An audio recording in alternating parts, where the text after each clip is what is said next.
မှတ်တမ်းတစ်ခုရပြောရမယ်ဆိုရင်ဓမ္မမိတ်ဆွေများအားလုံးဓမ္မဆောင်ရှင်တွေမှာတရားတော်များ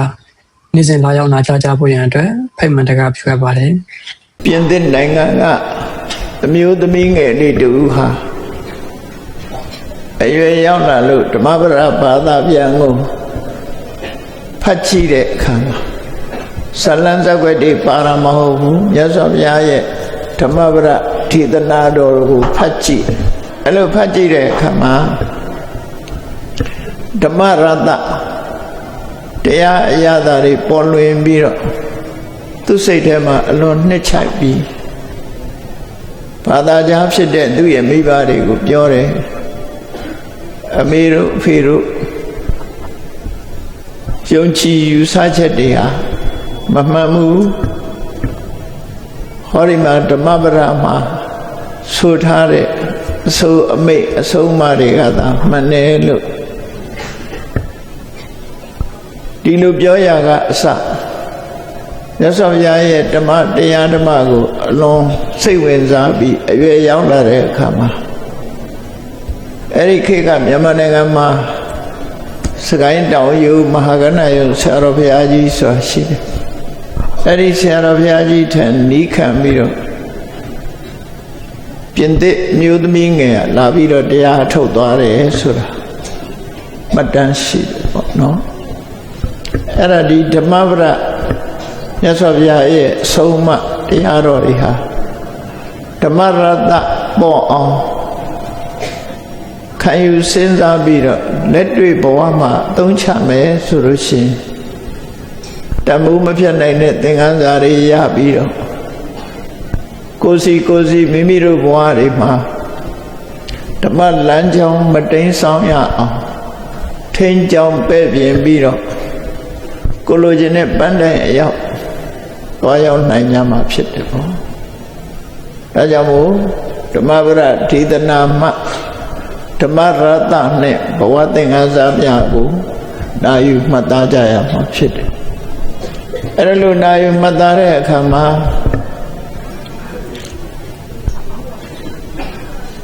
နာဆိုင်၍ထောင်ခြင်းနဲ့မှန်ကန်စွာနှလုံးသွင်းခြင်းဆိုတဲ့အချက်နှစ်ချက်ဟာလိုအပ်တယ်အရေးချင်းအပြင်ပြောမယ်ဆိုရင်တတိနဲ့ပညာဘယ်တရားပဲနာတတိနဲ့ပညာဒီနှစ်ခုရဲ့စွမ်းဆောင်မှုကိုရှေ့တန်းတင်ပြီးတော့နာယူချအမှာဖြစ်တယ်တတိပုပ္ပင်္ဂမယပညာယပညာပုပ္ပင်္ဂမယတတိယပညာပုပ္ပင်္ဂမယတတိယဖြင့်စနဓာရဏသမထတာလို့ဆိုတဲ့အတိုင်းစကလုံးမှတ်ပြီးအောင်ကပညာဥဆောင်တဲ့တတိနဲ့မှတ်ကြရမှာဖြစ်တယ်အဓိပ္ပာယ်နားလည်အောင်ကြတော့တတိပုပ္ပင်္ဂမယပညာယအထဝါဘောဓနာသမထတာလက်အဓိပ္ပာယ်နားလည်ဖို့အတွက်ကြတော့တတိဥဆောင်တဲ့ပညာနဲ့နားလည်ကြရမှာဖြစ်တယ်တတိဖြင့်မှတ်သားပြီးပညာဖြင့်နားလည်အောင်ကြိုးစားကြရအောင်အရေးချင်းထဲမှာတတိနဲ့ပညာနဲ့ရှင်းတင်ပြီးတော့ဓမ္မရတ္တတွေမိမိတို့ရင်းနဲ့နှလုံးထဲမှာရောက်ရှိပြီးထိုဓမ္မရတ္တတွေကအကျိုးပြုတဲ့ကောင်းကျိုးချမ်းသာအသိပညာပွင့်လင်းခြင်းစတဲ့ခြေနေကောင်းတွေကိုရရှိကြမှာဖြစ်တယ်လို့မြတ်စွာဘုရားက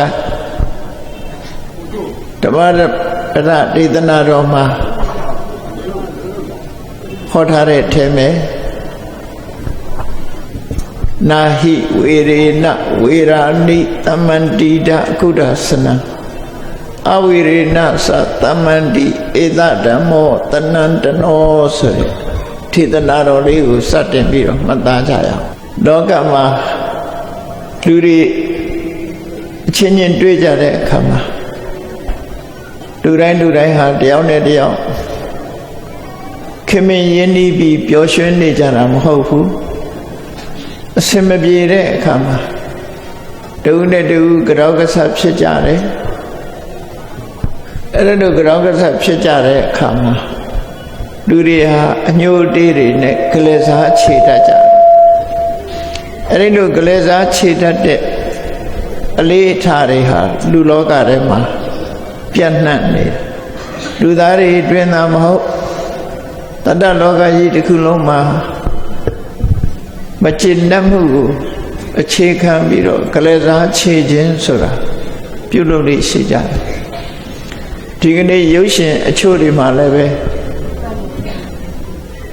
နှိမ့်ဆက်တဲ့ကလေးစားခြေတယ်ဆိုတဲ့ပြခွင်းပြကွက်တွေဟာများနေတယ်ပေါ့နော်တူတယောက်ကနှိမ့်ဆက်တယ်နှိမ့်ဆက်ပြီးရင်ကလေးစားခြေတယ်အဲ့ဒီလူတဘာဝဖြစ်ပြနေတဲ့အခြေအနေဆိုးတွေဟာကဘာကြီးကိုလွှမ်းမိုးထားသလိုဖြစ်တယ်လူမျိုးတူနဲ့တူလူမျိုးအချင်းချင်းဆွေမျိုးသားချင်းအချင်းချင်းမိတ်ဆွေသင်္ဃအချင်းချင်းရဲ့ဈာမှာမကျေနပ်မှုအခုခံဖြစ်မှုဒါတွေကိုအခြေခံပြီးတော့တိမှတ်ထားကြပြီးတဲ့အခါမှာလူတွေကဆိုလေးရှိကြတယ်တခွေတွေးလိမ့်မယ်ဆိုတာမျိုးပေါ့နော်အဲ့ဒါလို့ချိန်ဝါပြီးတော့ကိုခွင့်သားတဲ့တခွေကိုစောင့်စားပြီးကလေးချာစားခြေကြတာဟာဒီကနေ့ခေတ်မှာပို့ပြီးတော့များလာကလေးစားခြေတာကိုအင်္ဂလိပ်လို revenge လို့ခေါ်တယ်တူတယောက်ကကိုယ်လာလှုပ်သွားရင်ကလေးစားခြေဖို့လူတွေကအများအားစိတ်ထဲမှာရှိကြတယ်ထိုကဲ့သို့ကလေးစားမခြေလိုက်ရရင်ပဲကိုလူနှုံလူချသဖွယ်စိတ်ထဲမှာမကြေမနက်ဖြစ်လာကြတယ်အဲ့ဒီလိုတစုံတစ်ယောက်ကမိမိကိုစော်ကားမော်ကားပြောသွားလို့သို့မဟုတ်ကိုအကျိုးစီးပွားရုပ်အောင်ဆုပ်ယုပ်အောင်ပျက်စီးအောင်ပြုလုပ်ခြင်းကြောင့်ကလေးစားခြေသင့်သလားတယောက်ကဆဲရင်တုတ်ပြန်ပြီးတော့ဆဲသင့်သလားကိုတယောက်ကစော်ကားမော်ကားလုပ်ရင်ပြန်ပြီးတော့စော်ကားတဲ့စကားတွေနဲ့တုတ်ပြန်သင့်သလားလောကလူသားတွေကတော့ဆဲရင်ပြန်ဆဲရမှကျင့်တတ်မယ်နှိမ့်ဆက်ရင်ပြန်ပြီးတော့အခွင့်သာတဲ့အခါမှာကလေးစားခြေရမှကျင့်တတ်တယ်ကိုအကျိုးစီးပွားပြတ်အောင်လုပ်ရင်တုံ့ပြန်ပြီးသူအကျိုးစီးပွားပြတ်အောင်လုပ်ရမှကျင့်တတ်တယ်ဆိုတာလူတွေရဲ့နှလုံးသားထဲမှာရိုးရာလို့ဖြစ်ပြီးတော့နေတယ်သို့တော့သူတော်ကောင်းပုဂ္ဂိုလ်တွေကြတော့အဲ့ဒါလို့ကလေးစားခြေခြင်းကိုဘယ်တော့မှမလုပ်ဘူးခွင့်လွတ်သီးခံခြင်းမေ့ထားခြင်းဖြင့်သာလဲအခက်ခဲတစ်ခုကိုကျော်လွှားလိုက်ကြတာဖြစ်တယ်သူတော်ကောင်းတွေရဲ့အဆုံးအမမှာကြတော့ကိုယ်ပေါ်မှာအမျက်ဒေါသဖြင့်စော်ကားလာတဲ့ပုဂ္ဂိုလ်တုံ့ပြန်ပြီးအမျက်မထွက်တာကိုပဲကုဋ္ဌံအပတိကုဋ္ဌံတော်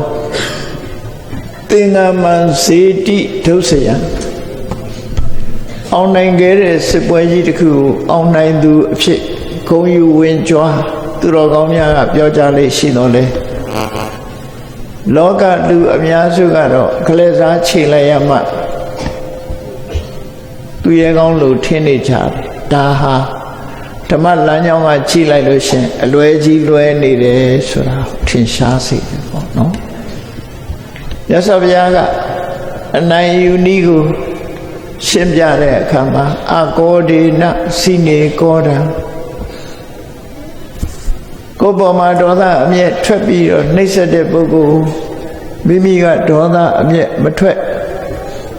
တိခဏ်ချင်းလည်းနဲ့ဖြင့်သာလဲအနိုင်ယူရမယ်လို့မြတ်စွာဘုရားဒီလိုဟောတာအဲ့ဒါမှသာလဲသူတော်ကောင်းရဲ့လမ်းစဉ်အစစ်ဖြစ်တယ်အာလဝကပိတုကြီးနဲ့တွေ့တဲ့အခါမှာအာလဝကပိတုကြီးဟာမြတ်စွာဘုရားအပေါ်မှာအမျက်ဒေါသချောင်းချောင်းထွက်ပြီးသူ့ကိုခွင့်မပန်မဲနဲ့သူ့ဘိမှန်နဲ့လာနေတာစော်ကားခြင်းတစ်မျိုးပဲဆိုပြီး အလွန်ကိုဒေါသထွက်လို့ရှိသမျှလက်နဲ့တွေအသုံးချပြီးတော့မြတ်စွာဘုရားကိုတိုက်ခိုက်ခဲ့တာဖြစ်တယ်ပေါ့ဘယ်လိုပဲတိုက်ခိုက်မြတ်စွာဘုရားဟာမေတ္တာဆိုတဲ့လက်နဲ့တိခဏ်ခြင်းခွင့်လွှတ်ခြင်းဆိုတဲ့မတုံ့ပြန်မဲနဲ့မေတ္တာဆိုတဲ့အငြိမ့်ဓာတ်ခန္တီဆိုတဲ့အငြိမ့်ဓာတ်နဲ့ပဲ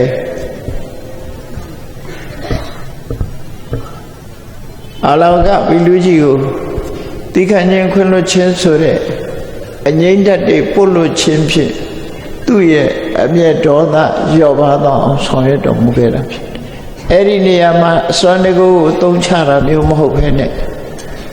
နှလုံးသားထဲမှာရှိတဲ့အကျဉ်းနာတရားနဲ့မေတ္တာတရားကိုအသုံးချခဲ့တာဖြစ်တယ်ပေါ့။ထို့တူပဲအရက်ကိုမောင်းတိုက်ပြီးတော့ဘုရားနဲ့တန်ခါးတွေဆွမ်းခံကြွလာတဲ့လမ်းချင်းလေးမှာမြတ်စွာဘုရားကိုထိုးသတ်ဖို့ဆိုတဲ့စီမံချက်နဲ့နာလာဂိရိဆင်ကြီးကိုလွတ်တော်ကလည်းပဲတရိစ္ဆာန်မင်းဖြစ်နေကြစားမြတ်စွာဘုရားရဲ့ဩဒိတမေတ္တာဖြစ်ဆင်ကြီးရဲ့နှလုံးသားကိုမေတ္တာဓာတ်နဲ့ဖြန့်ကျက်လိုက်တဲ့အခါမှာအလွန်ရိုင်းပြတဲ့ဆင်ကြီးဟာမေတ္တာနှလုံးသားမေတ္တာဓာတ်နှလုံးသားထဲဝင်ရောက်လိုက်တာနဲ့တပြိုင်နက်အမိကုတ်ပြီးမြတ်စွာဘုရားရှေ့မှာပစစ်တုပ်ပြီးအယုသေးပေးတဲ့အဆင့်ကိုရောက်တာဒီနေရာမှာလည်းမြတ်စွာဘုရားဟာမေတ္တာရဲ့အစွမ်းတကူခန္တီရဲ့အစွမ်းတကူကိုသာသုံးချတာဖြစ်ပြီးအနိုင်ယူတဲ့အစွမ်းတကူမျိုးကိုသုံးချတာမဟုတ်ဘူးတိခဏ်ခြင်းခွင့်လွှတ်ခြင်းဟာမေတ္တာမှအစွမ်းထက်တယ်ဆိုတာကိုမြတ်စွာဘုရားကသက်သေပြခြင်းပဲဖြစ်တယ်နော်မိမိကိုယ်တိုင်จิตသုံးခဲ့တဲ့တရားဓမ္မကိုပဲတရားဝါတွေကိုဟောပြောတဲ့အခါမှာနာဟိဝေရေနဝေရာနိတမန္တိထခုဒသနံဒီလောကမှာလက်စားချေတုံ့ပြန်ကလေးစားချေခြင်းဖြစ်တူတယောက်ရဲ့ရံညိုးကိုဘယ်တော့မှငြိမ်းအောင်လုပ်နိုင်မှာမဟုတ်ဘူးအဝေရိနသသမန္တိကလေးစားမချေပဲ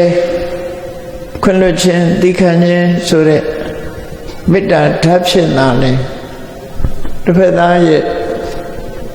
ဒေါသကိုပြေငြိမ်းစေနိုင်မှာဖြစ်တယ်လို့မြတ်စွာဘုရားဟာရှင်းရှင်းလင်းလင်းကြီးပွင့်ပွင့်လင်းလင်းတရားဝါတွေကိုအသိဉာဏ်ပေးခဲ့တာဖြစ်တယ်ဒီလိုမေတ္တာခန္တီအငြိမ့်ဓာတ်နဲ့တစ်ဖက်သားရဲ့ယံမီးကိုငြိမ်းအောင်နှိမ့်သက်ခြင်းဟာခဏိခေတ်မှာပေါ်လာတဲ့ခေတ်ပေါ်တရားမဟုတ်ဘူးဧတဓမ္မောတဏံတနောတဏံဆိုတာရှေးရခင်ကလေးကဆိုတာသဘာဝအတိုင်းရှိနေတဲ့နေချာလို့ပြောတာပေါ့နော်သဘာဝအတိုင်းဆိုတာမိလောင်နေရေနဲ့ငြိမ့်တတ်တယ်အပူကိုအေးအောင်လုပ်တယ်ဒါတွေကသဘာဝတွေပဲမိကိုရေနဲ့ငြိမ့်တာလို့မိဟာရေကိုလောင်တယ်လို့ဘယ်တော့မှမရှိဘူးရေပြင်ရောက်သွားလို့ရှိရင်မိဟာငြိမ့်စမြဲပဲထို့တူပဲတစ်ဖက်သားရဲ့အမျက်ဒေါသဟာမေတ္တာဆိုတဲ့ရေစင်ရေအေးနဲ့တွေးလိုက်တဲ့အခါငြိမ့်သွားစမြဲပဲလို့လောကသဘာဝထုံးစံကိုမြတ်စွာဘုရားဟာဟောကြားတာဖြစ်လို့ဧတဓမ္မောတဏံတနောဒေါသအမျက်ကိုမေတ္တာရေစင်ဖြင့်ငြိမ့်သက်ခြင်းဆိုတာဟာလောကမှာသဘာဝတရားတစ်ခုပါပဲလို့ဒီလိုဟောတာနော်ရှေးတုန်းကတည်းကဖြစ်ပေါ်လာတဲ့မူလလက်ဟောင်းသဘာဝတရားကြီးတာဖြစ်တယ်အဲ့ဒီဓမ္မရတကိုမမိအောင်မှတ်ထားတစုံတစ်ယောက်ကကိုယ့်ကိုရံပြုတ်လာတယ်ဆိုလို့ရှိရင်ကိုယ့်အနေနဲ့ကလေးစားချေဖို့မစင်စားပဲ ထိုပုဂ္ဂိုလ်ကိုမေတ္တာဓာတ်ပြန့်လွှတ်ခြင်းမေတ္တာဓာတ်ဖြန့်ကျက်ခြင်းသီးခံခြင်းအပြုံးမပြတ်နေထိုင်ခြင်းဖြစ်လာလေအကောင်းဆုံးတုံ့ပြန်မှုလုပ်ရမယ်လို့ဒီဟာကိုသင်္ကန်းစာပေးတာပဲဖြစ်တယ်ပေါ့လောကလူတွေကတော့ဒါကိုအရှုံးကြီးရှုံးတယ်လို့တွက်ကြတယ်နော်သူတော်ကောင်းတွေကတော့ဒါဟာအနိုင်ယူခြင်းပဲလို့တကယ်ကိုအောင်နိုင်တဲ့စစ်ပွဲကြီးကိုအောင်ခဲ့တဲ့တကယ်အောင်ပွဲရသူရဲ့ကောင်းကြီးပဲလို့ဒီလိုအသိမှတ်ပြုတာအဲ့တော့လောကလူသားတွေရဲ့အမြင်နဲ့သူတော်စင်သူတော်မြတ်တို့ရဲ့အမြင်ဟာအလုံးကိုကွာခြားတယ်သူတော်ကောင်းတရားနဲ့မသူတော်တို့ရဲ့တရားဆိုတာမိုးနဲ့မြေကြီးလို့ကွာခြားတယ်ပင်နဲ့သမုဒ္ဒရာကြီးဟိုဘက်ကန်းဒီဘက်ကန်းလို့အလှမ်းဝေးတယ်သူတော်ကောင်းတရားနဲ့မသူတော်တို့ရဲ့လမ်းစဉ်ဆိုတာအလွန်ကိုဝေးกว่าတယ်ဒါကြောင့်မို့အများစုကတော့သူတစ်ချက်ခောက်ရင်ငါနှစ်ချက်ခောက်သူကဒုံးနဲ့ရရင်ငါကဓာတ်နဲ့ခုတ်သူကဓာတ်နဲ့ခုတ်ရင်ငါသနတ်နဲ့ပြစ်မယ်ဆိုတဲ့တဆင့်ပိုးတဲ့ရံညိုးကိုကလေးစားနဲ့ခြေဖို့လောက်ပဲစဉ်းစားကြတာအဲ့ဒါမှသူရဲ့ကောင်းလို့ထင်ကြတယ်ပေါ့အေးသူတော်ကောင်းဖြစ်သွားပြီဆိုရင်အဲ့ဒီအတွေ့ဟာပြောင်းပြန်ဖြစ်သွားတယ်တိခဏချင်းခွင့်လို့ချင်းစီသားလည်းတကယ်အစစ်အမှန်ဘလို့နိုင်ရတော့ဆိုရင်စဉ်းစားကြည့်လူတယောက်ကကိုယ်ကိုလာဆဲတယ်ဆဲတာကိုခန္တီဆိုတဲ့အပြုံးမပြတ်တဲ့ခိုင်မာတဲ့စိတ်နဲ့သူ့အပေါ်မှာပြန်ဆဲလို့တဲ့ဒေါသကိုထိမ့်ချုပ်ထားလိုက်ပြီးထိမ့်ချုပ်ထားလိုက်တယ်ထိမ့်ချုပ်ထားလိုက်တဲ့အခါမှာကိုလာဆဲတဲ့ပုဂ္ဂိုလ်ကလည်းတုံ့ပြန်ဆဲတာမရသည့်အတွက်ကြောင့်သူ့ဘာသူလေတံပြော့ပြီးတော့ရောချသွားတယ်ဆဲခြင်းကြောင့်အပြစ်တစ်ခုကိုခံစားရမယ်ဥပမာမယ်ဆဲတဲ့အကုသိုလ်ကြောင့်အပင်ငယ်ရောက်မယ်ဆိုရင်သူပဲရောက်မယ်တိခဏချင်းခွင့်လွှတ်ခြင်းဆိုတဲ့ခန္တီတရားကိုလက်ခံသုံးတဲ့ပုဂ္ဂိုလ်ကတော့နတ်ပြည်ရောက်မယ်ဆဲတဲ့လူကငရဲကြတုံ့ပြန်ဆဲခြင်းမရှိတိခဏတဲ့ပုဂ္ဂိုလ်ကနတ်ပြည်ရောက်ဆိုတော့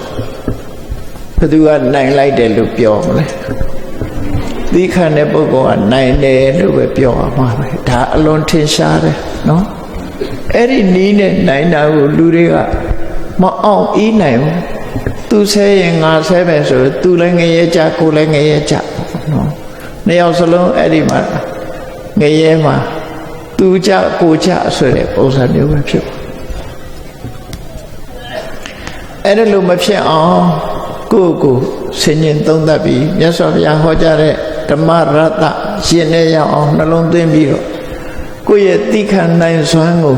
မြင့်တင်ပေးကြမှာဖြစ်တယ်။ကောင်းတဲ့အရာဆိုတာအလေးချင်းလုပ်ရမှာအလေးချင်းမလုပ်ရင်မရဘူးเนาะအလေးချင်းလုံးမှရတယ်။လေးချင်းပေးမှရတဲ့အရာဖြစ်တယ်။မကောင်းတဲ့အရာကလေးချင်းစရာမလိုဘူး။သူ့ဘာသူအလွယ်တကူဖြစ်ပေါ်လာတတ်တယ်။ဒါကြောင့်မို့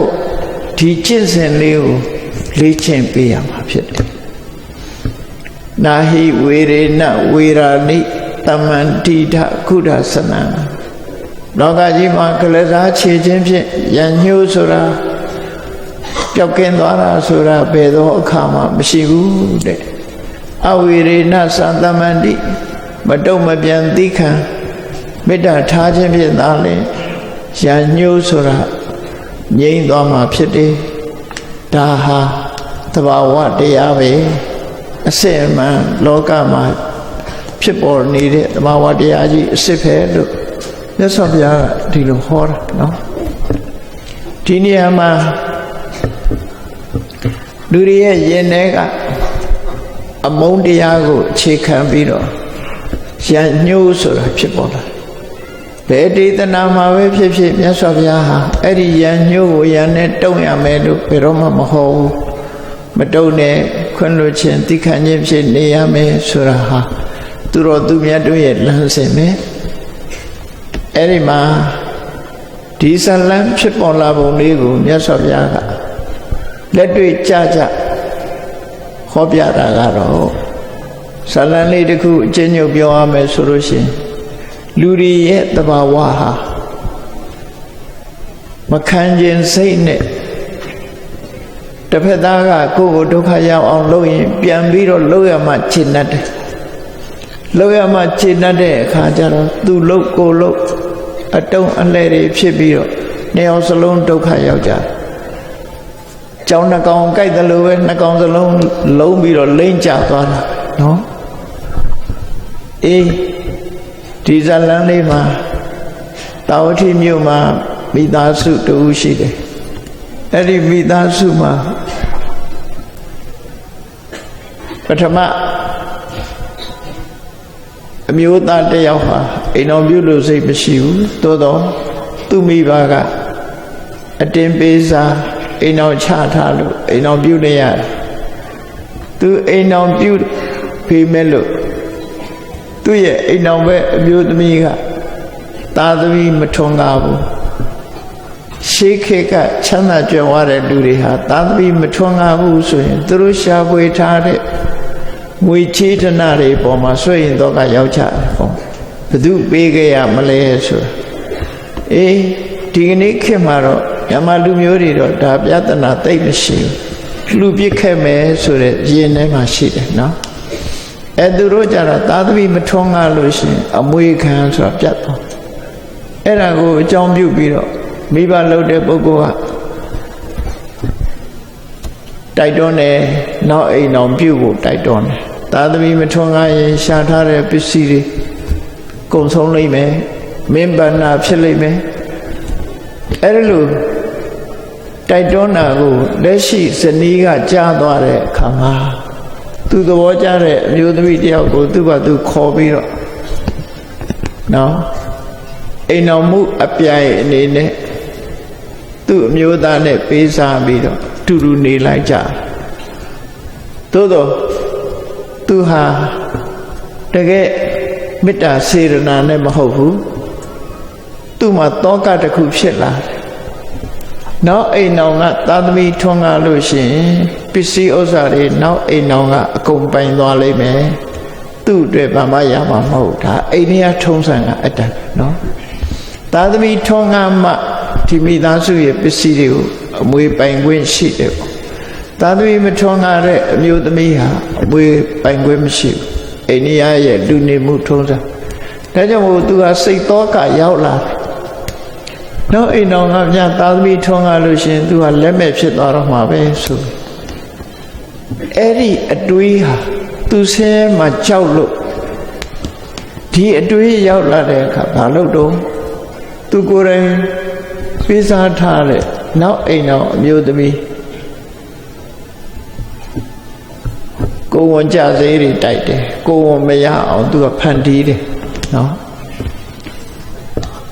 သူ့ကိုပြောထားပြီးအစာထဲမှာဆေးခတ်တယ်အဲ့ဒါလို့ဆေးခတ်တဲ့အခါပထမအကြိမ်ပြက်ဒုတိယအကြိမ်ပြက်တတိယအကြိမ်ကျတော့သူ့လက်ချက်ဆိုတာသိတော့သူ့ကိုမပြောဘဲနဲ့နေတဲ့အခါမှာကိုယ်ဝန်ဟာအရင်မှဖြစ်လာတဲ့အခါနောက်ကျပြီးတော့ဆေးတိုက်တော့မိခင်မှာအသက်ပြောက်ရမယ့်အနေအထားမျိုးရောက်သွားစဉ်းစားကြည့်နော်အဲ့ဒါကံတရားဆိုတာဟာသူများကိုဒီလိုဖြစ်အောင်လုပ်ရင်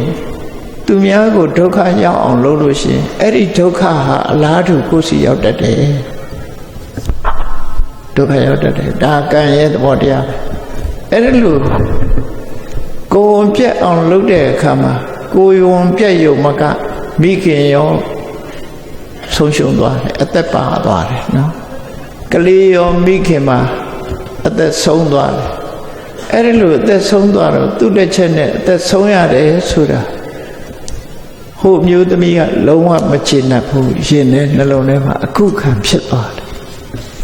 အဲ့ဒီအခုခံဖြစ်သွားတော့ဒီကနေ့မှအန်ကျိတ်ပြီးတော့တည်သွားတယ်ခုခေတ်ပြောရလို့ပေါ့တခွေးကြတော့တွေ့ရမယ်ပေါ့နော်စိန်ခေါ်ရင်တိမ်မော်ထိအောင်လိုက်မယ်ဆိုတဲ့အပြောမျိုးတွေနဲ့ပြောတယ်နောက်တခွေးကြတော့တွေ့မယ်ဆို အန်ကျိတ်ပြီးတည်သွားတဲ့အခါမှာမကောင်းတဲ့စိတ်နဲ့တည်တာပဲလေတည်တော့ဘာဖြစ်တယ်ဆိုအဲ့ဒီအိမ်မှာပဲသူကကြောင်မသွားဖြစ်တယ်ကြောင်မသွားဖြစ်တယ်ခုနကသူ့ကိုဒုက္ခပေးတဲ့အမျိုးသမီးကသူဒုက္ခပေးတာသိသွားတော့သူရဲ့အိမ်တော်ဘက်ကသူ့ကိုရိုက်နဲ့ဒုက္ခပေးလိုက်တဲ့အခါသူလည်းသိမကြဘူးဆုံးသွားဆုံးတဲ့အခါဘာဖြစ်အဲ့ဒီအိမ်မှာမွေးတဲ့ချက်မသွားဖြစ်ပြန်ကဲကြောင်နဲ့ချက်တွေးကြပြန်ရောဒီတဘဝမှာလက်စားမချေရရင်အခဲမကြေတဲ့အခါဘဝကူးပြီးလက်စားချေကြောင်မကကျက်မကဥသမြဥတွေဂုံစားယုံမြမကကြက်ကလေးတွေလည်းစားပြစ်တယ်နောက်ဆုံးကျက်မကိုပါစားဖို့ကြိုးစားလာအဲ့ဒီအချိန်မှာလည်းကျက်မကငါဥတွေလည်းစားတယ်ငါကလေးတွေလည်းစားတယ်အခုငါကိုစားတော့မယ်ဒီတော့သိစေမယ်ပေါ့တကွေးကြရင်ငါလက်စားချေမယ်ကြောင်နဲ့ကျက်ဆိုတော့ဟုတ်လားဒီနေရာမှာကြောင်ကနိုင်နေတာအဲ့ဒီချက်ကမကျေနပ်မှုနဲ့တည်သွားပြန်တည်သွားတော့ဘာသွားဖြစ်တော့ဆိုတောထဲမှာချက်သစ်မသွားဖြစ်ပြန်အဲ့ဒီလိုချက်သစ်မသွားဖြစ်ခုနကကြောင်ကတည်သွားတဲ့အခါမှာဖြစ်တော့ဆိုရင်တောထဲမှာပဲသမင်သွားဖြစ်ပြန်ချက်သစ်နဲ့သမင်သွားတွေးချပြန်တယ်တာမန်အားဖြင့်ဒီတရားဝါတွေဟာချင်းချင်းတတ်စားတယ်လို့ဒီလိုပြောရပေမဲ့လို့အမုန်းတရားနဲ့လှုပ်ကြတာဖြစ်တယ်စဉ်းစားကြည့်နော်တတ်စားခံရတဲ့လူအကောင်ကမျက်လုံးပြူးပြီးတော့မကျေနပ်ဖက်သေးသွားတာလေချီချီနက်နက်ကြီးသူအစားခံတာပဲဟုတ်မလားကျွဲကြီးတွေချင်းတွေကအကြိုက်စားနေတယ်ကျွဲကြီးတွေကမျက်စောင်းထိုးပြီးတော့သေသွားတာပဲအဲ့ဒါကနောက်တစ်ချိန်ကျကလေးသားခြေပါပဲဖြစ်တယ်ပေါ့ဘဝတွေမှာကလေးသားခြေကြတယ်အေးကျက်တိကအဲ့ဒီသမင်နဲ့တွေ့တဲ့အခါမှာဒီပြင်သမင်နဲ့တွေ့ရင်သူအစာဝါရင်လိုက်ချင်မှလိုက်မယ်သူ့ရဲ့ရံပဲဖြစ်ခဲ့ဘူးတဲ့သမင်မြင်လိုက်တာနဲ့ပဲနော်တန်တရားကပန်းလာတဲ့အညှိုးအတေးချောင်မို့လို့ချက်ချင်းပဲသက်စားပြဖို့ရစိတ်ကဆုံးဖြတ်လိုက်တယ်အေးသမင်မမွေးလာတဲ့ကလေးတွေလည်းစားပြစ်တယ်နောက်ဆုံးသမင်မကြီးကိုယ်တိုင်ကိုစားပြစ်လိုက်တယ်မကျေနပ်ဘူးသမင်ကတည်သွားတဲ့အခါမှာလည်းပဲသူ့သားသမီးတွေလည်းစားတယ်သူလည်းစားတယ်ဆိုတော့ဒီကျက်သစ်မအပေါ်မှာလုံးဝမကျေနပ်ဘူးအခုခံအခဲရင်ထဲနှလုံးထဲကမချေမချမ်းနိုင်ဖြစ်ပြီးတော့သူကသေဆုံးသွားသေဆုံးတော့သမင်မကဘလူးသွားဖြစ်ပြီးတော့ကျက်သစ်မကလူဘွားရောက်လာပြန်တွေ့ကြပြန်ပြီတခွေစဉ်းစားကြည့်ကလေးသားခြေတယ်ဆိုဘရောမှမဆုံးနိုင်သူနိုင်သူလှုပ်ကိုနိုင်ကိုခံကိုနိုင်ရင်ကိုလှုပ်တယ်သူ့အလက်ကိုအလက်ဆိုတာရှိနေပါအဲ့ဒီလိုမကြည်နိုင်မချမ်းနိုင်ရင်ထဲကအမုန်းတရားတွေနဲ့ကလေးသားခြေလိုက်ကြတာအဲ့ဒီမှာဒီသမင်မကဘလူးဖြစ်ပြီးတော့ချက်သစ်မကလူသားဖြစ်တာလူသားဖြစ်တဲ့အခါကျတော့ဘလူးကအဲ့ဒီမျိုးသမီးမွေးတိုင်းပွေးတိုင်းလာပြီးတော့သူကကလေးတွေစားပြစ်တယ်တကယ်ကိုမိတ်ဆွေရင်းချခဲ့သူလူရောင်ဆောင်လာပြီးတော့ကလေးကိုပွေ့ချီတဲ့သဘောမျိုးလုပ်ပြီးတဲ့အခါမှာဒီကလေးကိုသူ့ရှိမှာပဲတွေ့ရဲ့တန်ရဲ့နဲ့ကြွကြွဝါစားလိုက်တယ်ပထမတစ်ချိန်အစာခံလိုက်ရတယ်ဒုတိယတစ်ချိန်အစာခံလိုက်ရတယ်တတိယအချိန်ရောက်တဲ့အခါမှာလူမသိသူမသိတဲ့နေရာသွားပြီးပုံမယ်သာသမီတိုင်းအစာခံနေရတော့ကြောက်ရွံ့ပြီးတော့တနေရာသွားပုံအဲ့ဒီအချိန်မှာကံကောင်းတာကဘာလို့ဆိုရင်ဘလူးတွေဟာဝိသောနမင်းကြီးရဲ့အမှုတော်ကိုထမ်းကြရတယ်သူဟာလည်းပဲဝိသောနမင်းကြီးရဲ့အမှုတော်ကိုထမ်းဖို့တ တာဝန်ကြတဲ့အခါမှာအမှုသွားထမ်းနေတဲ့ရှစ်ပိုင်းတွေမှာဒီမျိုးသမီးကသားသမီးဖွားလိုက်တော့ရုတ်တရက်သူအစာမခံရဘဲနဲ့လွတ်နေတယ်သို့တော့လွတ်ပြီးလို့ထင်ပြီးပြန်လာတာနဲ့ဟိုကလုပ်ငန်းကထွက်လာတာနဲ့တွေ့တဲ့အခါမှာစားမလို့ဝါမလို့လိုက်တာကိုမြင်လိုက်တာနဲ့သိတော့စေတော်ကျောင်းသားမှာအရောက်မြတ်စွာဘုရားသခင်ကိုရောမြတ်တရားဟောတဲ့ဘက်ကိုလူပရိသတ်ကြားတဲ့ဝင်ပြေးပြီးအဲ့ဒီအမျိုးသမီးဟာအရှင်ဘုရားကဲတော်မူပါဆိုပြီးတော့သူ့ကလေးလေးကိုမြတ်စွာဘုရားရဲ့အခြေအနေမှာချပြီးမြတ်စွာဘုရားကိုလှူပါတယ်တပည့်တော်မွေးတိုင်းဘလူးမကစားတယ်အခုလည်းဘလူးမလားနေပါပြီမြတ်စွာဘုရားကိုလှူပါတယ်အဲ့ဒီမှာဇေရွန်ကျောင်းထဲမှာတကားမုတ်မှာစောင့်တဲ့နတ်ကဘလူးမကြီးကိုဝင်ခွင့်မပြုဘူးနောက်မြတ်စွာဘုရားကရှင်အနန္ဒာကိုခေါ်ခိုင်းလိုက်တဲ့အခါမှာဘလူးမဝင်လာတော့အဲ့ဒီမျိုးသမီးကကြောက်လိုက်တာအရှင်ဘုရားတပည့်တော်ကလေးတွေစားသွားတာသူ့ပါပဲဗျာမြတ်စွာဘုရားကမကြောက်နဲ့လို့ဆိုပြီးအဲ့ဒီမှာဒီဒေသနာတော်ကိုဟောပေးတာဖြစ်တယ်နော်အခုလိုကလေးစားခြေနေလို့ရှိရင်ဘယ်တော့မှမဆုံးနိုင်ဘူးတူနဲ့တူအညိုတေးတွေနဲ့ကလေးစားခြေကြလို့ရှိရင်လောကကြီးဟာဘယ်တော့မှမဆုံးနိုင်တဲ့အမုန်းတန်တရားဆက်ကြီးထဲမှာရောက်ရှိပြီးတော့ခြားရဟတ်စီးရတယ်လို့ပဲအထက်ရောက်လိုက်အောက်ရောက်လိုက်နော်ဘယ်တော့မှမဆုံးနိုင်တဲ့အမုန်းတရားနဲ့တန်တရားလဲနေကြအောင်မှာဆိုတာရသဗျာကတရားပြတယ်အဲ့ဒီနေရာမှာသူတို့ယင်ထဲကအမုန်းတွေရပ်ဆိုင်သွားအောင်မဟာကရုဏာတော်နဲ့ရသဗျာဆုံးမစကားကိုပြောတာနာဟိဝေရေနဝေရာနိတမ္မန္တိတကုရသနာအခုလိုကြဲစားခြေနေမယ်ဆိုရင်ဒီရံညိုးတွေဟာဘယ်တော့မှပျောက်မှာမဟုတ်ဘူးအဝေရေနသရံညိုးကလေးစားမခြေကြနဲ့တူမေတ္တာထားအကျဉ်းတရားပွားကြလို့ဆိုပြီးမြတ်စွာဘုရားရဲ့ဆုံးမစကားကြောင့်နှစ်ဦးလုံးဟာရှင်ထဲကအမုန်းတွေငြိမ်းသွားကြတယ်အဲ့ဒီလိုငြိမ်းသွားမှသူတို့ရဲ့ဒီအမုန်းတန်တရားနဲ့ကလေးစားခြေတဲ့တန်တရားကြီးဟာဆက်ပြတ်သွားတယ်ဓမ္မရတ္တဆိုတာကိုယ်တိုင်လည်းပဲရရှိခံစားကြရမှာဖြစ်တယ်ကိုယ်တိုင်လည်းဒါမျိုးမကြုံဘူးလားဆိုကြုံပါကိုယ်ဆဲတဲ့လူကြုံမယ်ကိုယ်ရိုက်တဲ့လူကြုံတတ်တယ်ကိုယ်နဲ့မတည့်တဲ့လူဟာတခုခုဒုက္ခပေးတာကြုံမယ်အဲ့ဒီကြုံလာခဲ့ရင်ဘာလုပ်မလဲဒါဒီဒေသနာတော်ကိုနာယူမှတ်သားထားပြီးကိုယ်အခက်ခဲကြုံလာတာနဲ့တပြိုင်နက်မြတ်စွာဘုရားရဲ့အဆုံးအမတရားတော်ကိုအမှတ်ရဖို့အဘိဓမ္မာအရေးကြီးပါတယ်နော်အမှတ်ရချရမှာဖြစ်တယ်ပေါ့ဘဝသင်္ကန်းစာယူချရမယ်အဲ့ဒီလိုအတုံးအလက်လှုပ်လို့ရှိရင်နှစ်ဦးစလုံးဆုံးရှုံးနစ်နာကြရတယ်ဆိုတဲ့ဇာတ်လမ်းလေးရှိသေးတယ်အဲ့ဒီဇာတ်လမ်းလေးတွေကိုဘဝသင်္ကန်းစာအနေနဲ့မှတ်သားကြည့်ရအောင်တူရှင်ထဲကအမုန်းတရားကိုခြေခံပြီးတော့ကလေးစားခြေခြင်းဟာတူမှကြီးပွားမှာမဟုတ်ဘူးနှစ်ယောက်စလုံးဒုက္ခရောက်တတ်တယ်ဆိုတာတတိထားရမှာဖြစ်တယ်ပေါ့အမုန်းတန်တရားဟာတကဘာလုံးကြာအောင်တည်ရှိလာတတ်တယ်မြန်မာလူမျိုးတွေသိကြပါလိမ့်မယ်ငှက်တွေထဲမှာကြီးကန်းနဲ့ဇီးခွက်မတည့်ဘူးဆိုတာသိကြလိမ့်မယ်နော်ဒါကြောင့်မို့လို့ကြီးကန်းကနေထွက်ဇီးခွက်ကညမှထွက်သူတို့နှစ်ကောင်တွေ့လို့ရှိရင်တကောင်လက်စားခြေကြမှာဖြစ်တယ်ပေါ့တကောင်နဲ့တကောင်မတည့်ကြဘူးသူတို့ရဲ့အမုန်းဟာကဘာဥကလေးကစလာတဲ့အမုန်းတရားလို့ဆိုတယ်နော်ခုမှဖြစ်လာတဲ့အမုန်းတရားမဟုတ်ဘူးကဘာဥကလေးကအမုန်းလာကြတယ်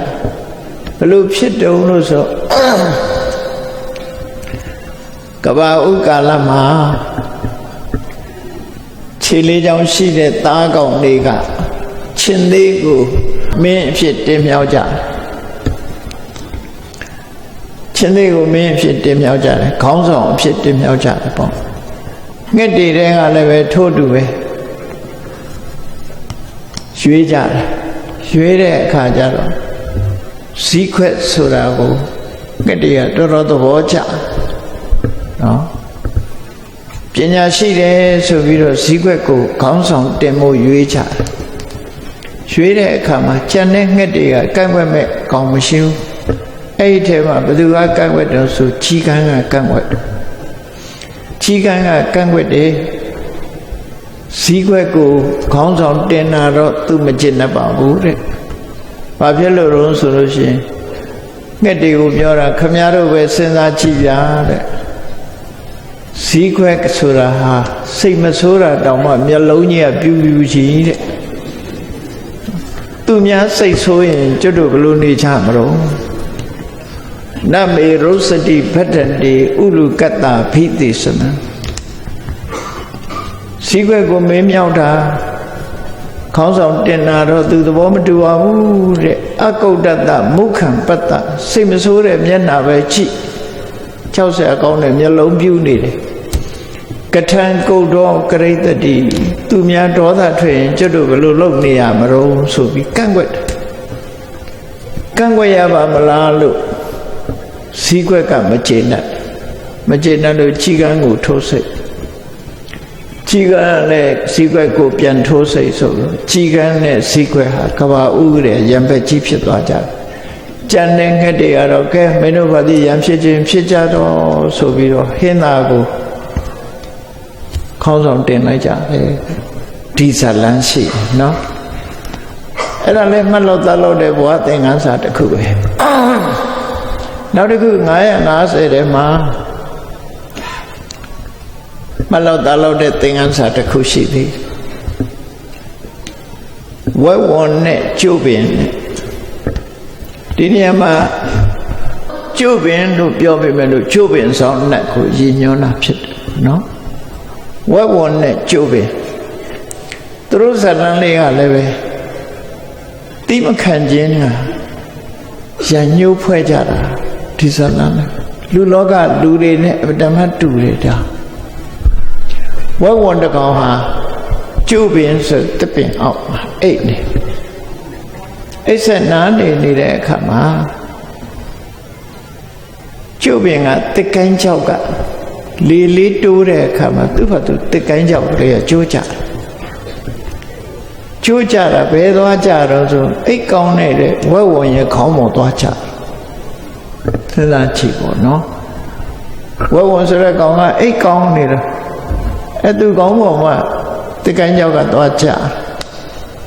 တော့ဖြတ်ခနဲ့ဆိုလက်နိုးပြီးတော့ငါအိတ်နေတာတမင်အိတ်ကြီးပြက်အောင်လုပ်တဲ့ပုံရှင်တဲ့ကမကျေနပ်မှုတစ်ခုဖြစ်တာမကျေနပ်မှုဖြစ်တော့ဒီကျုပ်ပင်တော့ဒုက္ခရအောင်လုပ်မယ်ဆိုသူကစနော်တော်ထဲမှာစီကျက်မလို့စီထွန်းလို့ကောင်းတဲ့အသာလိုက်ရှာကြတဲ့လက်သမား2ယောက်ကိုတွေ့တဲ့အခါကျတော့သူကမေးတယ်ဘာရှာတာလဲဟာစီထွန်းမလို့သာတပင်လိုက်ရှာတာလို့ဆိုစီထွန်းလို့အကောင်းဆုံးတပင်ကိုပြမယ်တဲ့လိုက်ချိမလားဝက်ဝွန်ကနေပြီးတော့စီထွန်းလို့ကောင်းတဲ့တပင်ကကျုပ်ပင်မယ်ဆိုပြီးတော့သူ့ပေါ်တစ်ကိုင်းကျိုးကြတဲ့ကျုပ်ပင်ကိုခေါ်ပြီးတော့ပြတယ်ဒီပင်ကိုဖြတ်ဆိုဒါဟာစီထွန်းလို့အကောင်းဆုံးပဲလို့ဆိုပြလိုက်တယ်အဲ့တော့ပြလိုက်တဲ့အခါကျတော့ပင်ဆိုတာတော့တစ်ပင်ဆိုတာကတက်မဲ့ကိုသို့တော့ကျုပ်ပင်ဆောင်နတ်ကြီးကဘာမဟုတ်ပဲနဲ့တစ်ကိုင်းကျိုးကသူကြတာဘာမဟုတ်ပဲနဲ့ငါပင်ကိုလာဖြတ်မယ်ရင်ထဲကမကျေနပ်ဘူးသူကနော်ဝဲဝံကလည်းသူ့ကိုကြတာသူကြတာမကျေမနပ်ကျုပ်ပင်ကိုဖြတ်စည်းအောင်ကြံဖန်တယ်အဲ့တော့ကျုပ်ပင်ဆောင်ကမကျေမနပ်ဖြစ်တဲ့အခါကျတော့ကဲမင်းကလုံးမတော့မထူးငါလည်းပဲမင်းကိုကလေးစားချေမယ်ဆိုကျုပ်ကြီးလက်ခံလိုက်ရတယ်လက်ခံလိုက်ရပြီးတဲ့အခါမှာသူက လူရောက်ဆောင်လာပြီးတော့စီကျက်မယ်ဆိုလို့ရှိရင်တော့အကောင်းဆုံးတရေတိကြလားခုနကပြောတဲ့ဝက်ဝံကြီးရဲ့တရေဟာအကောင်းဆုံးပဲဟိုနားမှာအိတ်နေတယ်သူ့ကိုသွားတတ်ဆိုပြီးတော့အဲ့ဒီလက်သမားတွေကိုပဲဝက်ဝံတတ်ခိုင်းပြီးတော့အဲ့ဝက်ဝံတရေပါယူခိုင်းသွားနော်ကျုပ်ပင်လဲလဲတယ်ဝက်ဝံလဲသိတယ်ကျုပ်ပင်နဲ့ဝက်ဝံတစ်ခုနဲ့တစ်ခုဟာပျက်စီးအောင်အမုန်းတရားတွေကိုရင်ထဲမှာထားပြီးတော့လှုပ်ကြသည့်အတွက်ကြောင့်တူနဲ့တူဖြည့်ဆည်းပြလိုက်ကြတာကျုပ်ပင်လဲလဲခံလိုက်ရတဲ့ဝက်ဝံလဲအသက်ခံလိုက်ရတယ်တူမှကောင်းကျိုးချမ်းသာမရဘူးအဲ့ဒီကျုပ်ပင်နဲ့ဝက်ဝံလိုပဲဆိုပြီးတော့မြတ်စွာဘုရားဥပမာပေးတာနော်ဒါကလေးစားချေတာလောကလူတွေဟာအတုံးလဲနဲ့ရံဖြစ်ပြီးအငင်းခုန်ဖြစ်တယ်ဆိုတာလည်းပဲကလေးစားချေတာတစ်မျိုးပဲဖြစ်တယ်သူတို့နှစ်ဦးဟာတူတူကလေးစားချေသည့်အတွက်ကြောင့်နှစ်ခုစလုံးပျက်စီးဆုံးရှုံးသွားကြတယ်ဆိုရင်ဘဝသင်္ကန်းစာတစ်ခုပေးတာပဲဖြစ်တယ်ဟောအေးဒါကြောင့်မို့တူကစပြီးတော့ရှင်တဲ့နှလုံးထဲမှာမကျေနပ်စရာတွေဖြစ်ပေါ်လာလို့ရှိရင်အလုခံရတဲ့ပုဂ္ဂိုလ်ဟာတုံ့ပြန်မှုမကြိုးစားပဲနဲ့တစ်ဖက်သားမှာဖြစ်ပေါ်နေတဲ့အမုန်းတရားကိုယ့်ရင်ထဲမှာအမုန်းတရားဆိုတာမဖြစ်ရလေအောင်တစ်ဖက်သားကစတင်ပြီးတော့လောင်ကျွမ်းလာတဲ့မိကိုညှိမ့်သက်ဖို့မေတ္တာဆိုတဲ့အငြိမ့်ဓာတ်ကိုအသုံးပြုရမှာဖြစ်တယ်မေတ္တာဆိုတဲ့ရေစင်နဲ့ပက်ဖြန်းမှရင်ထဲမှာတောက်လောင်တဲ့မိဟာငြိမ့်မှဖြစ်တယ်ဟောဒါကြောင့်မို့ရညုမထားပဲနဲ့မေတ္တာကိုပွားရမယ်လို့မြတ်စွာဘုရားကမေတ္တာဘာဝေတ္တဗဒေါသတပဟာနာယဒေါသတပဟာနာယအမုန်းတရားကိုဖယ်ရှားပြစ်ဖို့ရမေတ္တာကိုဘာဝေတ္တဗဖြစ်ပွားစေရမယ်အေးအညို့အတေးတွေပျောက်အောင်မေတ္တာနဲ့ညှိမ့်တတ်တဲ့နည်းကိုမြတ်စွာဘုရားဟောကြားတာဖြစ်တယ်ဒီနေ့ခေတ်မှာမေတ္တာကိုတော့အလိုရှိကြတာဖြစ်တယ်လူတွေဟာတူနဲ့တူမေတ္တာပို့တာကြိုက်တယ်သူ့ကိုမေတ္တာပို့ပေးပါဒီမကောင်းရင်လည်းပဲမေတ္တာပို့ပေးပါအလုပ်တစ်ခုလုပ်တော့မယ်ဆိုရင်လည်းအောင်မြင်ဖို့ရမေတ္တာပို့ပေးပါမေတ္တာခံယူခြင်းရတယ်သို့တော့ကိုယ့်ရင်ထဲမှာရှိနေတဲ့အမုန်းကိုတော့ဖယ်ရှားဖို့ပေးနေချပြန်တယ်ပေါ့စဉ်းစားကြည့်မယ်ဆိုရင်နော်ရှင်တွေကအမုန်းတရားဖယ်ရှားရမှာကအဓိကဖြစ်တယ်ကိုယ့်ရင်ထဲမှာအမုန်းတရားရှိနေသမျှကလပ်ပလုံးဘသူကဘလောက်ပဲမေတ္တာပို့ရှင်တွေကအမုန်းတရားဟာကုဆက်လောင်ကျွမ်းနိုင်တဲ့စွမ်းရည်တတ္တိရှိတယ်ဆိုတာတတိထားဖို့လိုအပ်တယ်ပေါ့ဒါကြောင့်မို့ရင်ထဲမှာရှိတဲ့အမုန်းတရားအညှို့အတေးအာဃာတပြားကိုဖယ်ရှားပစ်ဖို့ရမေတ္တာပွားတဲ့နည်းကိုအသုံးချရမှာဖြစ်တယ်မိမိအနေနဲ့မုန်းတဲ့ပုဂ္ဂိုလ်ကိုယ်နဲ့အစင်မပြေတဲ့ပုဂ္ဂိုလ်ရှင်ထဲမှာမေတ္တာထားဖို့ဆိုတာအလွန်ခဲယဉ်နေပေါ့အဲ့ဒါလိုခဲယဉ်တော့လည်းပဲမအောင်မြင်ဘူးလို့ပြောတာတော့မဟုတ်ဘူးခက်ခဲကြိုးစားရမယ်လို့သူတို့ဆိုလို့ပေါ့ခက်ခဲပေမဲ့လို့လုပ်ရင်အောင်မြင်တာပဲအလွန်မြင့်တဲ့တောင်ကြီးကိုတက်ဖို့ကြိုးစားတာတောင်ကြီးတော့ဘဝအောင်လိုင်းကြီးတော့လေအောင်ဆိုတာလို့တနေ့မဟုတ်တနေ့တော့အောင်မြင်သွားမှာပဲဖြစ်တယ်ပေါ့ဒါကြောင့်မို့မေတ္တာတရားကိုကြိုးစားပြီးတော့ဘယ်လိုပွားရမလဲကိုယ်နဲ့အစမပြေတဲ့ပုဂ္ဂိုလ်ထိုပုဂ္ဂိုလ်ပေါ်မှာကိုယ်စိတ်ထဲမှာမကြေမချမ်းဖြစ်လာပြီဆိုရင်ကိုယ့်ရင်ထဲကမကြေမချမ်းဖြစ်တာကို မေတ္တာဘာဝနာပွားပြီးဖြည့်ပြောင်းရမှာဟိုလူရဲ့ရှင်ထဲမှာဖြစ်တဲ့ဒေါသငြိမ်းဖို့တဲ့ကိုယ့်ရင်ထဲကဖြစ်တဲ့ဒေါသငြိမ်းဖို့ကပိုအရေးကြီးတယ်ပေါ့ကိုယ့်ရင်ထဲမှာဖြစ်လာမဲ့ဒေါသမဖြစ်ရအောင်မေတ္တာဘာဝနာပွားတဲ့အခါမှာဒေါသရဲ့အပြစ်ကိုဆင်ញင်ရမှာဖြစ်တယ်တိခံခြင်းရဲ့အကျိုးတရားကိုနှလုံးသွင်းရမှာဖြစ်တယ်ခန္တီနဲ့မေတ္တာဒီနှစ်ခုဟာတဘာဝအဖြစ်ပြောမယ်ဆိုရင်မေတ္တာဆိုတာအာဒေါသအမုန်းကင်းစင်တဲ့စိတ်နေသဘောထားဒေါသမရှိတဲ့စိတ်နေသဘောထားခန္တီဆိုတာဟာလည်းပဲ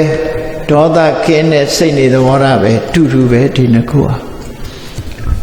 တရားကိုကောက်တဲ့အခါကျတော့မေတ္တာအရာအာဒေါသကောက်တယ်ခန္တီအရာကျတော့အာဒေါသပြတ်ထန်းတဲ့ကုသိုလ်စေတနာတွေကိုကောက်တယ်အဲ့တော့ဒီနှစ်ခုဟာသဘောတရားအဖြစ်တူတယ်မေတ္တာကိုခိုင်မာဖို့အတွက်ခန္တီနဲ့ထိမ့်သိမ်းရမှာဖြစ်တယ်ပေါ့ရသော်ဘုရားသခင်ကိုရောမြတ်ကဒေါသနဲ့မတုံ့ပြန်မှုတိခံမှုဆိုတာအကျဉ်းချင်းထပ်ထပ်ဟောခဲ့တာဖြစ်တယ်တပိပိကုသလဓမ္မာခန္တရာယတ္တဝဝတ္တရေလောကလူတွေကုသိုလ်ရတယ်ဆိုတာသိခံမှုမရှိရင်ကုသိုလ်မရနိုင်ဘူးခန္တီပရမန္တပောတိဒိဋ္ဌာသိခံခြင်းဆိုတဲ့ခန္တီတရားဟာအကျိုးကျေးဇူးကိုဖြစ်ထွန်းစေတတ်တဲ့အကျင့်တရားတွေထဲမှာအကောင်းဆုံးအကျင့်တရားဖြစ်တယ်လို့မြတ်စွာဘုရားဟာအချိန်ပေါင်းဖရာဘဝမှာအချိန်ပေါင်းအများဆုံးဟောခဲ့တဲ့တရားတွေမှာပါတယ်ပေါ့အချိန်ပေါင်းများစွာဟောတဲ့တရားတွေမှာပါအများဆုံးအဟောဆုံးကတော့အပမဒိနသံပါဒိဋ္ဌာ45ဝါကာလပတ်လုံးတရက်မှမပြတ်ဟောတဲ့အပမဒိနသံပါဒိဋ္ဌာတလအနည်းဆုံး2ကြိမ်ခေါ်ခဲ့တဲ့ခန္တီပရမန္တပောတိဒိဋ္ဌာဆိုတဲ့ဩဝါဒပါတိမောပါပါတဲ့ကာထာအဲ့ဒါဟာဘုန်းကြီးတို့တွေရှင်ထဲမှာဖြစ်ပေါ်လာမဲ့ဒေါသတရားကိုဖယ်ရှားပစ်ဖို့ရာအကောင်းဆုံးနည်းစနစ်အနေနဲ့မြတ်စွာဘုရားဟောခဲ့တာဖြစ်တယ်ပေါ့သဘာဝတရားတစ်ခုကိုဆင်ခြင်စဉ်းစားကြည့်မယ်ဆိုရင်မေတ္တာဟာအမုန်းကင်းစင်ပြီးတစ်ဖက်သားရဲ့အကျိုးကိုလိုလားတဲ့စိတ်နေသဘောထားခန္တီဆိုတာကိုယ့်ကိုစော်ကားလာတော့လည်းပဲမေတ္တာကိုမပြတ်အောင်ထိန်းနိုင်တဲ့စွမ်းရည်တတ္တိရှိတဲ့သဘောတရားလို့ဒီလိုကြွယ်ချပြီးတော့မှတ်တာမေတ္တာကိုထိန်းတာဟာခန္တီပဲခန္တီနဲ့ထိန်းမှမေတ္တာဆိုတာမပြတ်တာခန္တီဆိုတဲ့အဓိပ္ပာယ်ကတိခဏ်ခြင်းဆိုတာစွမ်းရည်တစ်ခုပဲအေးကြောက်လို့ပြန်မပြောတာစိတ်ထဲကတော့မကျေနပ်ဘူးအဲ့ဒါခန္တီမဟုတ်ဘူးရင်ထဲနှလုံးထဲမှာမကျေမနပ်ဖြစ်ပြီးပါးစပ်ကလာမပြောဘဲနဲ့ငုံနေတာဒါခန္တီမဟုတ်ဘူးเนาะခန္တီဆိုဒီမှာအပြုံးမပြတ်စိတ်ထဲမှာပြောသမျှကိုအပြုံးမပြတ်အတေးအမှတ်မထားပဲနဲ့နေနိုင်တဲ့စွမ်းရည်တတိစိတ်ဓာတ်ရင့်ကျက်မှုကိုခန္တီလို့ခေါ်တာပဲအဲ့ဒီခန္တီနဲ့ထိမ့်မှမေတ္တာဆိုတာခိုင်မြဲတာဖြစ်တယ်ပေါ့အဲ့ဒီခန္တီမေတ္တာဒီနှစ်ခုကိုဆင်ញင်သုံးသပ်ပြီးတဲ့အခါကျတော့ကိုယ့်ရဲ့ရင်ထဲနှလုံးသားထဲမှာမေတ္တာတရားကိုခိုင်မာအောင်တည်ဆောက်ကြရမှာဖြစ်တယ်မြတ်စွာဘုရားကအညုတိဆိုတဲ့အာဃာတတွေပျောက်ဖို့ရာအတွက်နီလန်၄သွယ်နဲ့နီလန်၅သွယ်နဲ့ညှိမ့်သက်ဖို့ဆုံးမခဲ့တာရှိတယ်အာဃာတပฏิဝိနယတုတ်အင်္ဂုတ္တရပါဠိမှာပါရှိတယ်အဲ့ဒီနီလန်၅သွယ်နဲ့ညှိမ့်သက်နည်းဟာလက်တွေ့အသုံးချရမှာဖြစ်တယ်ပေါ့နော်ဟုတ်ပြီကိုယ်တရားယောဂဆိုကားလာတော့ကိုမကျေနပ်တဲ့ပုဂ္ဂိုလ်တယောက်အညှို့တေးသူ့ပေါ်မှာမုန်းတီးတဲ့စိတ်တွေကိုဖျောက်လို့မရဘူးဒီပုဂ္ဂိုလ်ပေါ်မှာမကျေနပ်တဲ့ရင်ထဲကမကျေနပ်တဲ့စိတ်တွေဟာအခုခံကြီးဖြစ်နေတယ်ဆိုရင်ဘာလုပ်ရမလဲမကျေနပ်တဲ့ပုဂ္ဂိုလ်မရှိရင်တော့လည်းကိစ္စမရှိဘူး ကိုမုန်းပြီးတော့မချေမနှက်ရင်ထဲကမချေမချမ်းဖြစ်နေတဲ့ပုဂ္ဂိုလ်တယောက်ရှိနေပြီဆိုလို့ရှိရင်ဘာနဲ့ဖြေဖြောက်ရမလဲဆိုတော့မြတ်စွာဘုရားကဒီလန်၅သွယ်ပေးခဲ့တာဖြစ်တယ်ပေါ့နော်ဒီလန်၅သွယ်ကပထမအဲ့ဒီပုဂ္ဂိုလ်ရဲ့အကျိုးစီးပွားကိုလိုလားတဲ့မေတ္တာခိုင်မာအောင်တည်ဆောက်ပါနော်သူ့ရဲ့အကျိုးစီးပွားကိုစဉ်းစားပါမုန်းစရာတွေကိုမတွေးနဲ့ဆိုပါစို့လူတယောက်ဟာမေတ္တာကိုတည်ဆောက်တော့မယ်ဆိုလို့ရှိရင်အပြစ်ကိုမကြည့်နဲ့ကောင်းတာလေးကိုရှာကြည့်ကောင်းတာလေးကိုရှာကြည့်ကောင်းခွက်ကိုရှာမေတ္တာကိုပွားလို့ဆိုတဲ့အတိုင်းကောင်းတဲ့အကွက်ကလေးကိုကြည့်ပြီးတော့မေတ္တာပွားလိုက်ရမယ်လူတိုင်းဟာအဆိုးကြီးမဟုတ်ဘူးအကောင်းတွေရှိတတ်သေးတယ်အဆိုးတွေကိုမေ့ထားလိုက်အကောင်းလေးကိုကြည့်ပြီးမေတ္တာရအောင်သူ့ရဲ့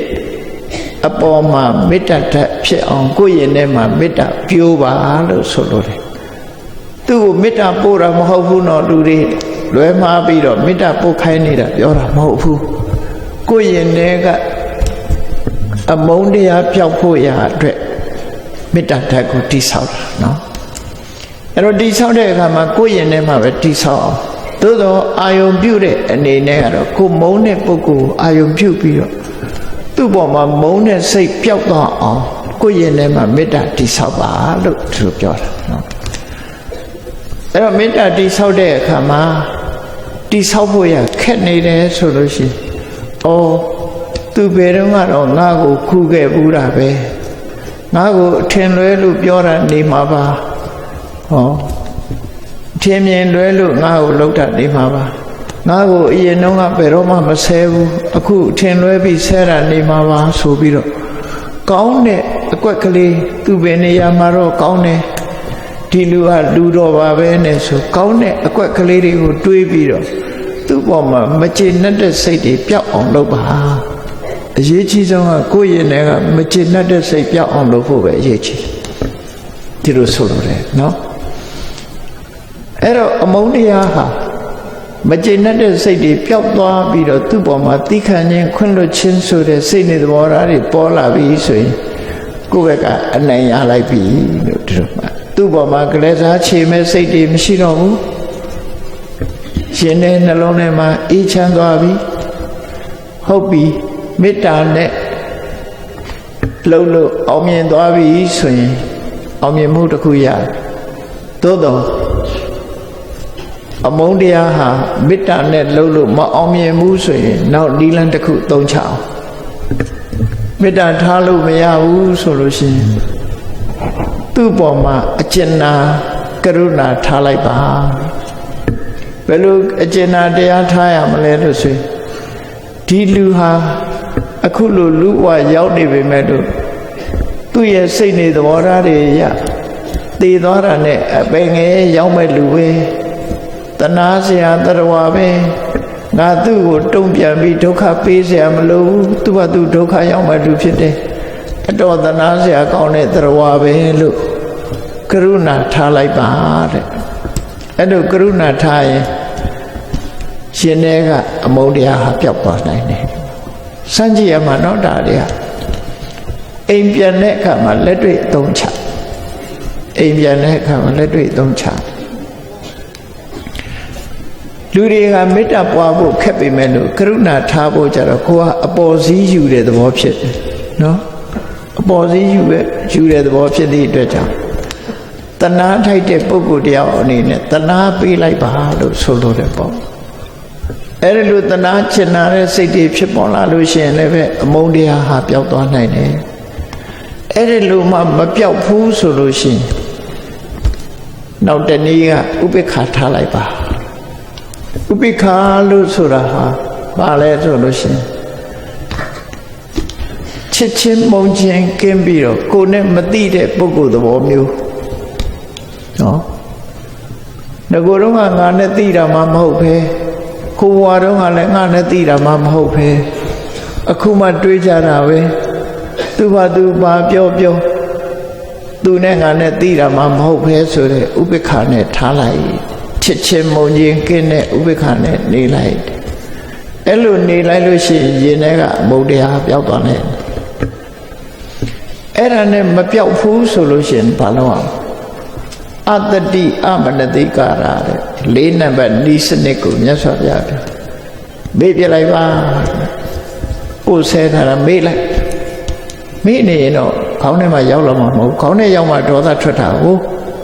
နော်ဘယ်ရာပဲဖြစ်ဖြစ်တတိရတဲ့အခါမှာဒေါသဖြစ်တာအဲ့တော့ခေါင်းထဲမှာမထားနဲ့မေ့ပြလိုက်ဘယ်တော့မှစိတ်ထဲမရောက်စေနဲ့ဒီအကြောင်းအရာကိုလုံးဝမေ့ထားလိုက်တချို့ကိစ္စကြတော့မေ့လို့ကိုမရဘူးဆိုတာတွေကရှိသေးတယ်လာသေးတာနော်မေ့လို့ကိုမရဘူး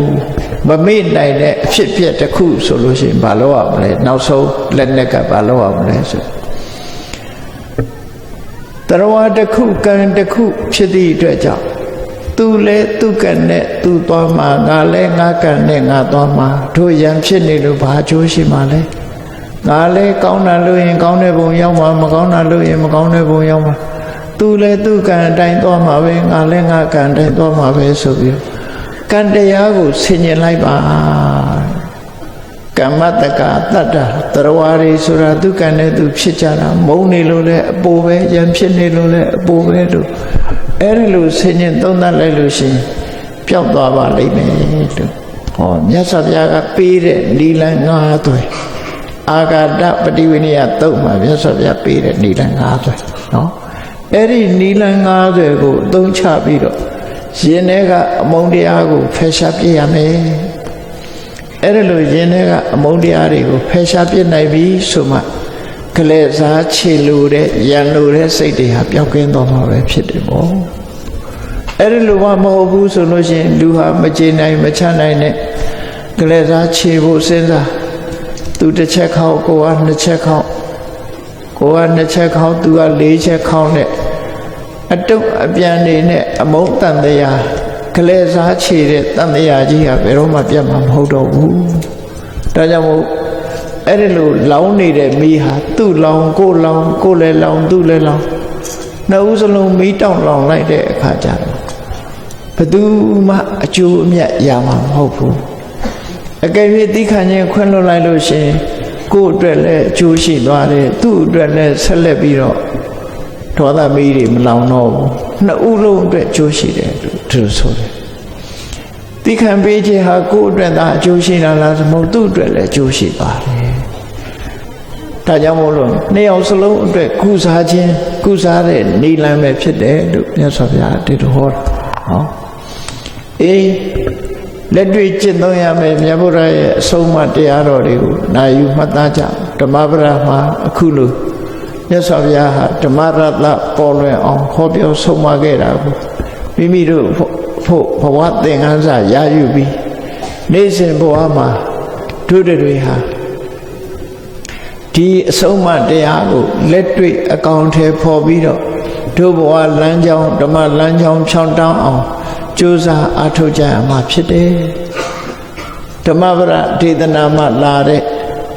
နာဟိဝေရေနဝေရာနိသမ္မန္တိရကုဒသနာအဝေရေနသသမ္မန္တိဧတဓမ္မောတဏ္ဍနောကလေးစားခြေနေခြင်းအပြင်အညို့အတေးအမုန်းတရားတွေဟာဘယ်တော့မှပျောက်မှာမဟုတ်ဘူးကလေးစားမချေဘဲနဲ့သိခံခြင်းခွင့်လွှတ်ခြင်းအကျဉ်းတရားထားခြင်းစတဲ့နည်းတွေနဲ့သာလျှင်အမုန်းတရားဆိုတာအဆုံးသတ်မှာဖြစ်တယ်ဒီလိုဖြစ်ခြင်းဟာအလုံးကိုစကြတဲ့ကပေါ်ပေါက်လာတဲ့ရှေးအကျဆုံးအကျင့်တရားကြီးပဲဖြစ်တယ်လို့မြတ်စွာဘုရားကအခုလိုဆုံးမဟောကြားခဲ့တာဖြစ်ပါတယ်တရားချစ်ခင်သူတော်စင်ပြိဿပေါင်းလို့ဓမ္မပဒဒေသနာမှဓမ္မရတ္တနဲ့ဘဝသင်္ကန်းစာများမှာဒီကနေ့နာယူမှတ်သားကြရတဲ့မြတ်စွာဘုရားရဲ့ဓမ္မပဒဒေသနာရဲ့ဓမ္မရတ္တဟာမိမိတို့ဘဝမှာအကောင်းဆုံးအကျိုးရှိမဲ့အရာလိုက်နာကျင့်သုံးခြင်းဖြင့်အမြတ်ဆုံးနိဗ္ဗာန်ထိအောင်ရနိုင်တဲ့အကျင့်တရားဆိုတာကိုယုံကြည်စိတ်ချပြီးသင်္ကန်းစာယူကမိမိတို့ယင်တဲ့နှလုံးထဲမှာရှိကြတဲ့အမုန်းတရားများပျောက်ကင်းအောင် တို့တွေကြိုးစားအထောက်ကြမှာဖြစ်တယ်လို့ကိုစီအတိတရားရှိပြီးကျင့်ကြံပွားများကြိုးစားအထောက်နိုင်ကြပါစေကုန်သတည်း